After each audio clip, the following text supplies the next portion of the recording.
শুধুমাত্র কি এই বাঁকুড়ার ছবি তা তো নয়, এই দুর্নীতি কিন্তু দেখা গিয়েছে অশোকনগরও। কিরকম? একদমই তো নয়, শুধুমাত্র রাস্তা নয়, শুধুমাত্র রাস্তা নয়, শুধুমাত্র রাস্তা নয়, তারই সঙ্গে সঙ্গে অশোকনগরের ছবি দেখাচ্ছে এই মুহূর্তে। অশোকনগরের ছবি, যে ছবি উঠে আসছে, ভয়ঙ্কর ছবি।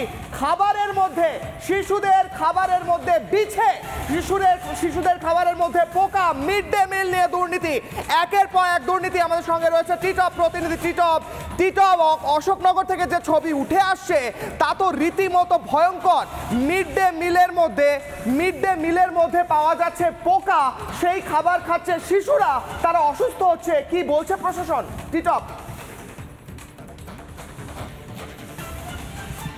দেখো, একদম আমরা সেই খবরটা এক্সক্লুসিভলি দেখিয়েছিলাম। এমনকি যিনি রান্না করেছিলেন তার সাফাই ছিল যে রান্না করার পরে সেই বিষাক্ত বিষের বিষ নষ্ট হয়ে যায়।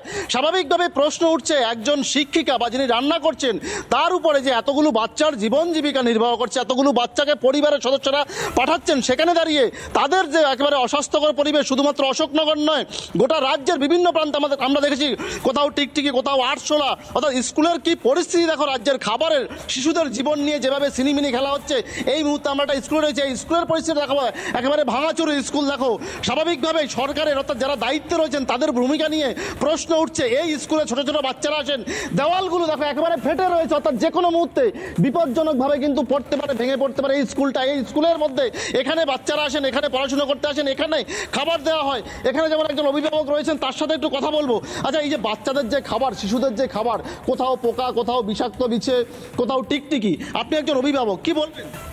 আমি একজন অভিভাবক হয়ে বলবো যে এগুলো পরিষ্কার পরিচ্ছন্নভাবে যারা কাজ করে তাদের দেখে রান্নাটা করা উচিত।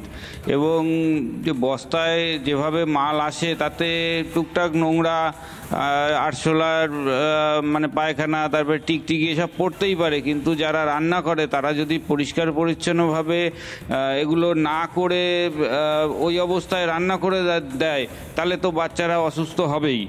এবার আরও কিছু জিনিস আছে, আমরা দেখেছি যে স্কুলে যে ভাঙা ঠাঙা, যে তো আগে অনেক আরও ভাঙা ছিল, যে কোনো কারণে অ্যাক্সিডেন্ট হতে পারত বাচ্চাদের, কিন্তু এই নতুন আমাদের সরকার তো দেখভাল করছেই না। মাস্টার মশাই, আমাদের হেডমাস্টার এসছে, ওনার নাম আমি ঠিক বলতে পারছি না, আমি নতুন এসছেন, এক মাস কি 1.5 মাস হয়েছেন, উনি ওনার পকেটের পয়সা খরচ করে ওই মানে ক্লাসরুমটা রিপেয়ার করেছে, তারপরে লেবার দিয়ে সব টিন, এখানে 2-3খানা টিন পাল্টিয়েছে। তা উনি ওনার পকেটের পয়সা খরচ করে কেন করবে? সরকার দিয়ে এগুলো দেখা উচিত যে এই স্কুলটা এই অবস্থায় পড়ে রয়েছে। একেবারে টিটপ, যেটা জানা যাচ্ছে যে ওখানে স্কুলে খাবারে দুর্নীতি, কিন্তু সেই দুর্নীতির উত্তর দেওয়ার কোনো মানুষ নেই। তাদের কোথা থেকে আসছে পোকা, কেন যাচ্ছে, কোথায় যাচ্ছে টাকা, কেউ উত্তর দিচ্ছে না। তনা, স্কুলে শুধু খাবার নয়, তারই সঙ্গে সঙ্গে শিশুদের পড়ার পোশাকেও দুর্নীতি। তনা, একেবারেই তাই, যেমনটা তুমি বললে। অর্থাৎ ইতিমধ্যেই কিন্তু যেমনটা খবর পাওয়া গিয়েছে, চাকি স্কুলে সেখানে শিশুদের জন্য যে পোশাক, সেই পোশাকে পর্যন্ত দুর্নীতি হয়েছে। অর্থাৎ দুর্নীতি জাল কতদূর পর্যন্ত বিস্তৃত রয়েছে তা আপনারা বুঝতেই পারছেন। আর অর্ণব ব্রহ্ম আমাদের প্রতিনিধি এই মুহূর্তে আমাদের সঙ্গে রয়েছে, একটু বিস্তারিত অর্ণবের কাছ থেকে জানবার চেষ্টা করি। অর্ণব, অভিযোগটা ঠিক কি আসছে, আরো স্পেসিফিক করো।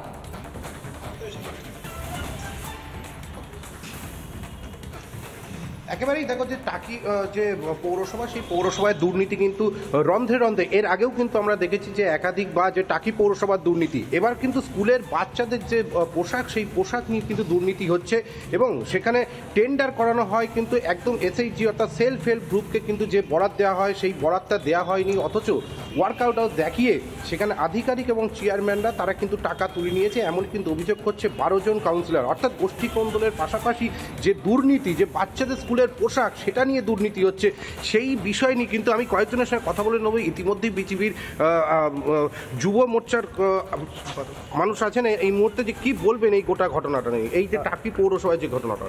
দেখুন, বাংলায় একটি প্রবাদ আছে, কেঁচো করতে কেউটে। তো সেই জায়গা থেকে প্রথম আমাদের যে শিক্ষক নিয়োগ দুর্নীতি মামলা থেকে ইডি আধিকারিকরা জানতে পারেন যে পৌরসভায়ও দুর্নীতি হয়েছে। বর্তমানে টাকি পৌরসভার দায়ের পরিমাণ 40।